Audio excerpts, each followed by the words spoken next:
Right. Did you know Yes. that No, today, maybe. this Saturday, is International Innovation Day? Okay? It's where we collectively celebrate innovation and collectively pine that we don't have flying cars and live on moon bases. Okay? But to win the Shadow Spear Battle Box, okay, it came down to two questions, and we had to pick one. One was just what were the GW legal experts thinking? But we thought, no, we're not going down that route. We don't want to know their thoughts. It's okay, let's leave them alone. So instead, we're going to celebrate International Innovation Day because we want you to come up with your craziest, most innovative idea of what you would like to see in the tabletop gaming industry. A giant Trump. A giant War Master Trump. How are we going to top that? No, well, Okay, so Tricky. to do that, I want to raise a couple of quick topics with you guys, Yeah. just to get you all warmed up into some areas of innovation that I think are galloping towards us. Okay, so I'm only going to very quickly mention 3D printing, because if I don't mention it, somebody will say, "What about 3D printing?" Yeah. We 3D know. printing, it's raised, we know, but we'll talk more about that in future episodes. I want to talk about some other stuff though. Augmented reality. I think this could be one of the coolest things to ever happen to our industry, where you put on a pair of glasses, okay, or a HoloLens kind of a thing, and you're looking at your tabletop, and your tabletop is basically coming to life, and your rules and your stats and things like that are all appearing over the units because it's recognizing all of the units, and you could even tap it for tactical tips where it could give you some kind of like tactical awareness. What would be cool in that is it'd be a great leveler, where if I'm playing the mighty Jerry, with all of his tactical prowess and terrible dice rolls. you know, it's highly intimidating. You know, but I could have mine set to a 5. Yes. And you could have yours set to a 10, and it would maybe give me more tips than you. Yes. And try I see and it. level the playing field a little bit. What you could also use tips that on, tips for off. is multiplayer. Multipass. Well, multiplayer. If you had, right, let's say you're here in Ireland. Yes. You're wanting to play Gianna over in the States. Yes. You both lay out the exact same gaming table. It reads where your stuff is on the table on your end, where Gianna's is on her side, And projects and it. projects it onto both. Oh, Gianna. Oh, we could totally get that going. So it's not really multiplayer, it's just... Just It's- long distance play. Long distance play. That could be cool. It's been a while. Yeah. But yeah. I want to go back to this idea of having hard settings and easy settings. Yes. Because we don't... I've never really heard anybody talk about having a handicap system, really. Well, you could do a computer-generated That AI sounds as kind well. of with it. interesting to me. Yeah. I think it's something that we should be looking at in games is kind of like a handicap system to try and give. But here's the thing, right, Justin? Yep. I'm What just did I do? I'm just going to preface this. All right. Okay. You know I love you. Yes. And everybody knows that I have a deep and long and loving relationship Yeah. with my mate Justin. Yeah. Okay. But when it comes to intro games, he is a total gosh darn it. Hang on, I have been working on it. There is the golden rule of an intro game. Let the wiki win. You always let them win. Not our Justin. Justin Alpha strikes every poor sod that has ever come into this visitor no. center. They have been on the receiving end of Justin's most cheesy lists. No, they have not. And You're his Alpha lying. strikes. Don't lie. One poor young man who I am. I tell you what, I'm back. I'm going to sponsor him, okay? Because Justin fielded. What was it you fielded against him? It was 6 Centurions. And Okay, now hang on. Save that, because this is my hobby time for this week. oh, come on! No, Come this is my on. hobby time Right. for this week. If they want to see it, they can pay their £3.70 whatever and join us tomorrow. Because he's worth it. Definitely worth it. Yeah, boy. My tactical genius is definitely worth that amount of money. We will see all sign-ups this week. Yes. Okay. Do you know what? I will grant your wish. All right. I will save it for backstage.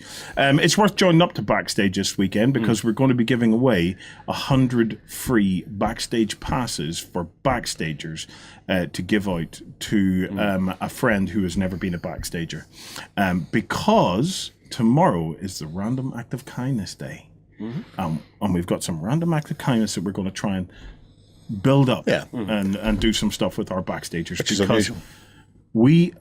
do you know what, backstagers? We love you. You have been amazing. You've been absolutely amazing. And do you know what else I'm going to do? I'm going to right. If you have been a backstager in the past, I wonder if I could reach out and give you something. Leave it with me, and if I can, I will, and you'll hear from me tomorrow. Oh, awesome. A few moments later. Yes, just We were Before that, talking we're about innovation. innovation. Before that, we were Yes. talking about the handicap the system. handicap system, yes, because a handicap system would be good because we could fit it out for anybody that came in for a demo game, so that they would actually stand a chance of winning. against Justin's cheesy nonsense. Yeah. What? I think that would be brilliant. Actually, in the grand scheme of things, I think it would be interesting for tournaments and the likes as well. I think tournaments should have seeded players, and in the early rounds of a tournament, I think it might be interesting to have like a golf style kind of handicap where. Well, I know you don't get them in the early rounds because generally a lot of the games are the round robins. So it means the first one is a random draw. Right, yeah. And you could be put up against anybody, but then after that, it's always winner against winner. So the top two winners face each other, and then it trickles down. And then over the course of a day's tournament play or a weekend tournament, it will bounce where the better players will go up, and then other people will find them. Do you know level. what? I take So it it's- back. I take it back. You wouldn't have it in tournaments at all because a tournament is a true reflection of the individual skill of the player. However, campaigns and narrative weekends, Yeah.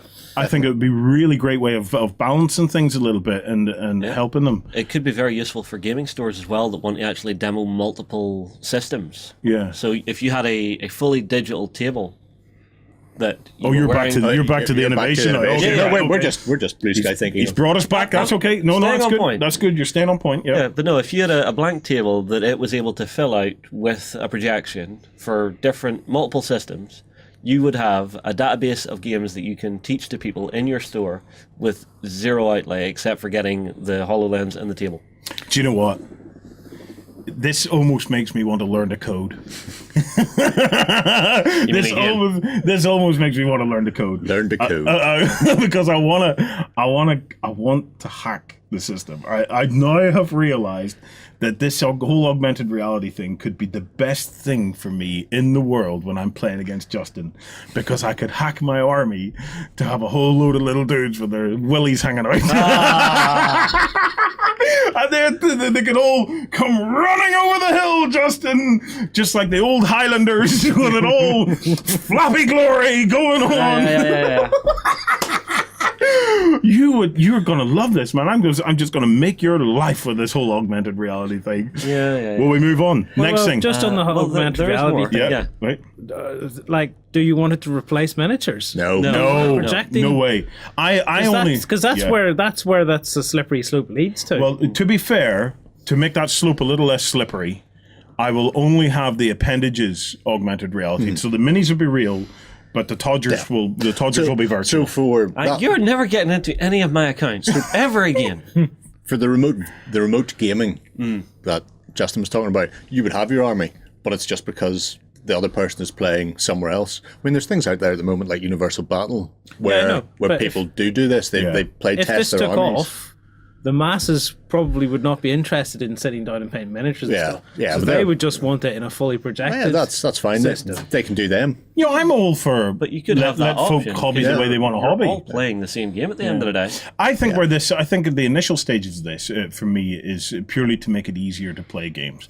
So I could see the guys at Diced, this being their next step into Yeah. the future, where you learn to play a game through augmented reality. Yeah, through playing. Yeah. So it it don't guides you and the like. So really, Lloyd, in my thing, I just want, if my wish list for this would be the likes of stat lines, Yes. potential potential moves, or giving me quick guidance of if I go, I want to shoot them with this unit, what do I need, so as I don't have to sit Yeah. and memorize tables. Can this unit see that unit to shoot? Yes. What's the area effect of that? A wee thing pops up to show you. Yeah. And it highlights these guys are all in the area of effect. Yeah. And then if it could then augment it a little bit further and do explosions and little special effects and stuff like that, I know it's kind of cheesy, but I'd really like that. One thing I'd like And Charlie's is actually to be able to play against AI opponents on the tabletop. right. Justin wanted to specifically asked for RFID. RFID. Yes. So Justin has been swatting up on RFID and is going to explain to us in great detail how RFID works, what the technologies behind it are, Why and do you how it's always going to, gild the f***ing lily? and how it's going to affect our industry. So Actually, take it away, it's- Justin. It's a thought I had that could actually be very cool. One of the things that I have loved seeing in the industry is the introduction of neoprene mats. Now imagine a neoprene mat which is actually inlaid with circuitry which can read RFID, read where your miniatures are on the table, and actually give you an approximate simulation to a digital format with that technology. How do you like that one, Warren? Why? I haven't got past Justin and neoprene yet. No. My Okay, mind yeah, stopped so- at that. Have you gone full sneakers? So You could wrap your body in this, but that what kill would you inject into the neoprene mat? I don't know. I haven't made the technology, but can Oh, you're working on this bit though. I am not a scientist. No. It's an idea. Yes, Hang on, okay. Warren. If someone I'm- came to you 50 years ago and said, "Here, what if we made a printer that was 3D?" You'd look at them and think they were half cut. Oh, you go, all printers are 3D. You know, all printers are 3D. Otherwise, you wouldn't be able to work with it. Well, You don't. It's speechless. Okay, but look, the thing about RFID is it's wireless. Yeah.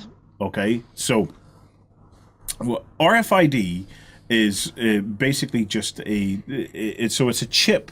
Okay, Yeah. I understand that. and that chip, as it passes through a field, okay, basically just identifies itself to the field. So, Yes. but the thing is, it works in very close proximity because the field itself actually injects the power into the chip to give it that momentary burst. I of- understand this. Oh, sorry, I didn't realize. Apologies, I didn't.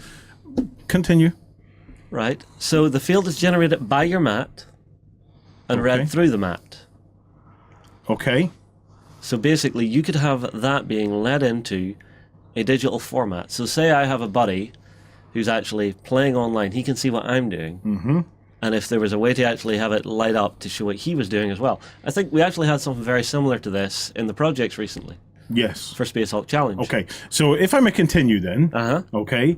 The mat would be able to give you a one-dimensional read. Uh-huh. So in other words, all it would be able to do is to tell you it is there, it exists. Mm-hmm. Okay. A bit like a chessboard. Yes. So well, no, not even like a no, chessboard. checkers. So all it could do is tell you that something exists. Right. If you want to do this right, you need triangulation. Okay. Okay.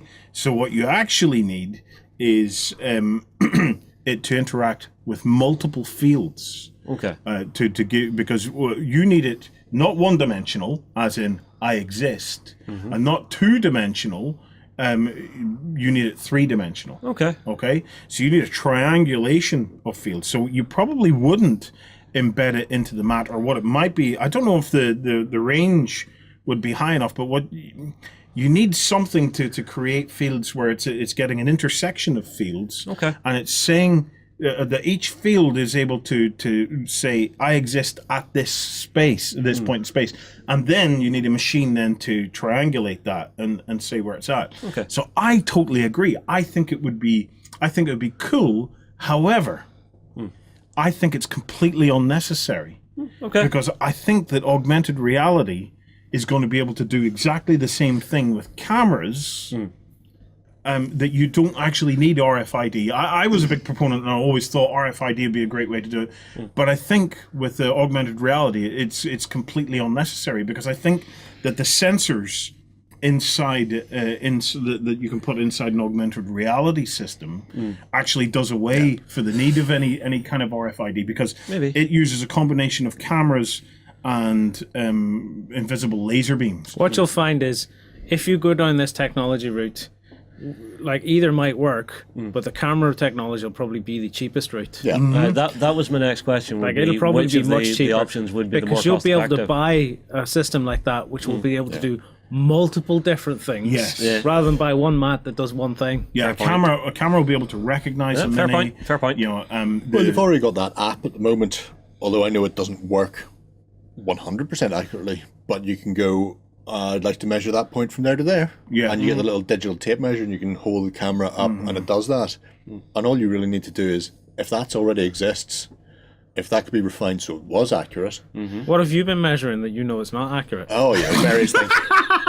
Low blow, low blow. I'm he says telling it's you, not long enough. Not that it's not accurate. it really isn't. So, once you've got the measurement, all you really need to do then is to have the secondary part, which is, what is the miniature? What am I looking at? So silhouette recognition. Yeah, well, it's going to have to be some style of that. Well, so RFID might be an option. I think it'll be superseded. I think we'll get exactly the same and more from the sensors that are in a good augmented reality system. There's one last major piece of innovation. We've always wanted it. Right? We've never had it. Flying cars. It has to happen. What is it? Animatronic wee men. Not that. I thought you were on about this. No, animatronic wee men's. I want my space marines to move themselves. You want and to do be small soldiers. and to be breathing. Okay, and basically, the more I send them into attack, the harder I want them to breathe, and I want them to move up and down as if they're getting tired, and then I want them when they die to lie down. I think this would be amazing. Surely we could be at the stage. I think this would be too emotional. Do you think so? Watching a them little all space marine kill each die. other, and you'd be like, "This is horrific." That's actually really interesting. Right. So we've all played Total War. Yes. Okay. Yes. I'm sure. yes. Now I am completely without empathy anyway, so I'm quite happy to sit and watch them all kill each other on the battlefield. But do you think it would be different if they were your actual little men's on the tabletop? Yeah. And they were actually playing out. Because I'm they- dying on the tabletop. Because they would do things like, you would order them to do something, they'd turn around and go, "Yes, sir," and then they'd run off and do it, and they'd die, and you're it's like, just so "I cute. sent him to do that, They're just so cute. and running he across the table. died, and it's my fault." I would never want to paint one of these just in case I clogged the gears with paint. Mom, what would you do if you heard a space marine shout, "Mom"? Like, oh As man. long as it doesn't shout, Martha! Why did you say that name? It's but how far away could we be? Now, I think animatronic space marines, right? Surely it's not a matter of technology. We're bound to have the technology now to do that. Surely it's just a matter of cost. Here's an example, right? Do you know when the Xbox came out and it had the camera? Yes, and we the would Kinect. scan our own faces into games, Yes, yeah. and we were running around shooting each other, but it was our faces. It was our faces. It felt weird because there was an uncanny valley thing going on there. Yeah. Not the regular uncanny valley, but the Yeah. uncanny valley thing of "That's I'm my actually brother, about to shoot and my I've brother." just watched him die. Yes. So I think it'd be like that with the wee men's because they're much more like pets. Yeah. It'd be like little Tamagotchis, all dying on the tabletop. There was an old movie, Small Soldiers, if you remember it, Warren. Yes, I do remember Small Yeah, Soldiers. where they actually took weapons grade chips, put them into toys, and the toys became sentient. Yes. It would be like that. Well, I think that the science behind this would probably be somewhat more complicated than that. But yeah. Yeah. Same concept. Sounds weird. Tommy Lee But then Jones, I'm that'd not be an fine. RFID expert, so Yeah, I true. wouldn't know for sure. So I defer to the scientist here. You know? Ben, what do you think? Would you like little men running around in your room? Would you like them? Imagine if they escaped from your army case. Like on that shelf behind you there, they could be running around and saying hello to you in the morning. Battlefone would have to love that. completely change their slogan. It would be no longer protecting your army. It would be Protecting Battlefone you from your protecting your kitchen. Oh, it'd be like Puppet Master, the movie. I'd love it. Yeah, if my little Oathsworn characters could bounce around on the tabletop, that would be wonderful. I'd still feel slightly heartbroken when they died, but it would still be very cool. So yeah. Well, there you go, guys. What is your innovation? What have we missed here? I'm fairly confident that by having Justin on our team, that we haven't missed anything. That we've completely covered in great technical detail all of the innovations that are headed our way. But we would like to hear yours. And by posting an innovation below, you could win a copy of Shadow Spear. Alexa, set a reminder to post a comment below. That's so evil. Okay, Google, set a reminder to comment on Beasts of War. Hey Siri, set a reminder to put a comment on Beasts of War.